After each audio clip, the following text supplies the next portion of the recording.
Round here is a workshop that is testament to the fact that sizes and everything. Come and have a look.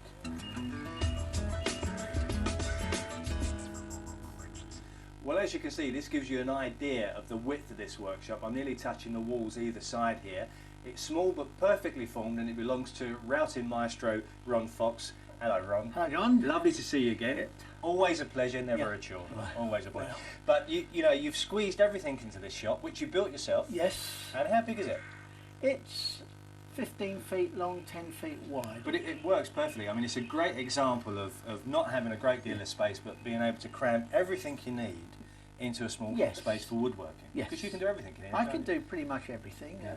I do have stuff elsewhere around the house. That's around the house. Yeah. That's right. You've got a huge table saw set up in the kitchen. No, you haven't.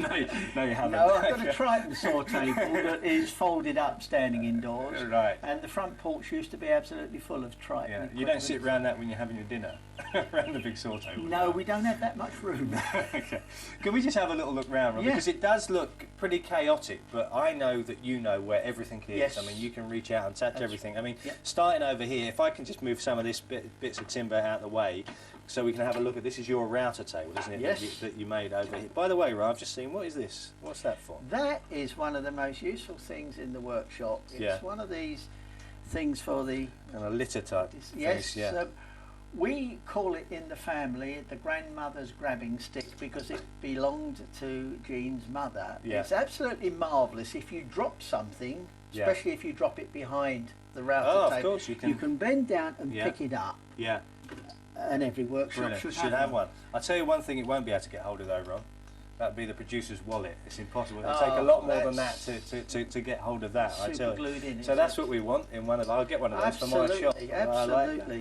But this is your router table. Yes. And you made this, didn't you? This is kind of your design and everything else. So, I mean, do you normally use it in that position because it's tight up against the wall? A lot of the time I do, because a lot of the work I do doesn't involve timber any longer than the table without very much moving around. But if the occasion arises when I'm pushing long lengths of moulding through, then I trundle it down to the other end of the workshop.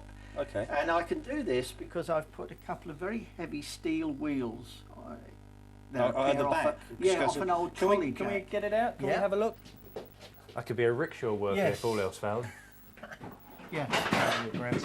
We could have had a little hoover behind there, couldn't we? We'll do that later. We could, yes. There's a lot geared up for routing in this shop. Yes, it's very you know, much there's all the router fences there, and what have we got in there? Oh, well, what a surprise! Look, we've got a cupboard full of routers. One of the most common expressions used by people on my courses here is Aladdin's cave when I start opening the various doors. Of all these routers and router cutters spread around here. Another cupboard here, various bits and pieces full of bits and bobs and jigs and other bits and pieces in there. My original router there, which That's was the a very plunging one. Was that the very first router you ever had? The very first router I bought. Really? Yes. And how much did you pay for that? Can you remember? It was off the order of £75. Was it? About 22 years ago. Yes, so that's how. So that was expensive then, wasn't it? Oh, absolutely. Yes. £75. So what happens then, Ron, if you want to start preparing material? You've got your planer thicknesser over there, so that's fairly obvious and not very mobile because they are very heavy. But what would happen then if you had a long piece of timber, say something that was longer than the workshop?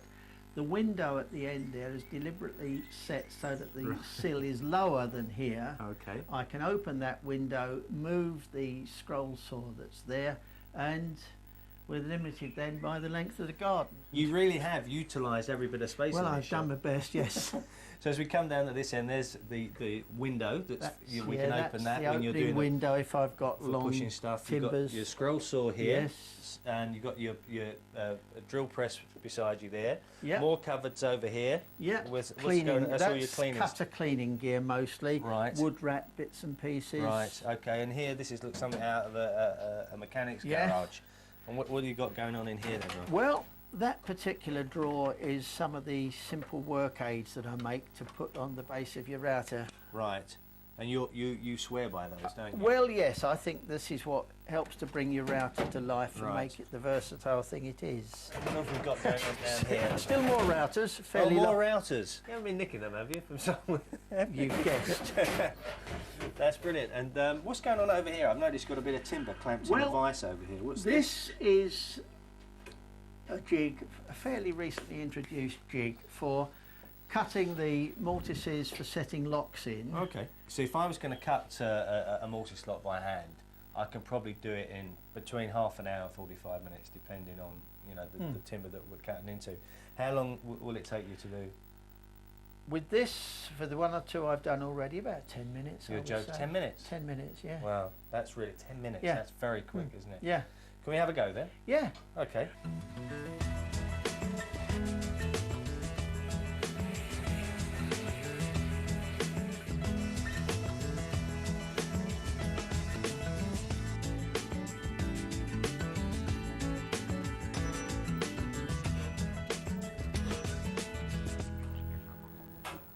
There you go, Ron. Absolutely spot on. And it's like that, guaranteed every time it's going to be. Absolutely. Think of the number of doors you might hang. I know. Yeah. Well, listen, thank you very much for allowing us to come along today to your workshop. I think a great testament to demonstrate that you don't need a huge amount of space to get everything you need in. No. Okay. Well, it's been a pleasure, as always, and we look forward to seeing you soon. Yeah.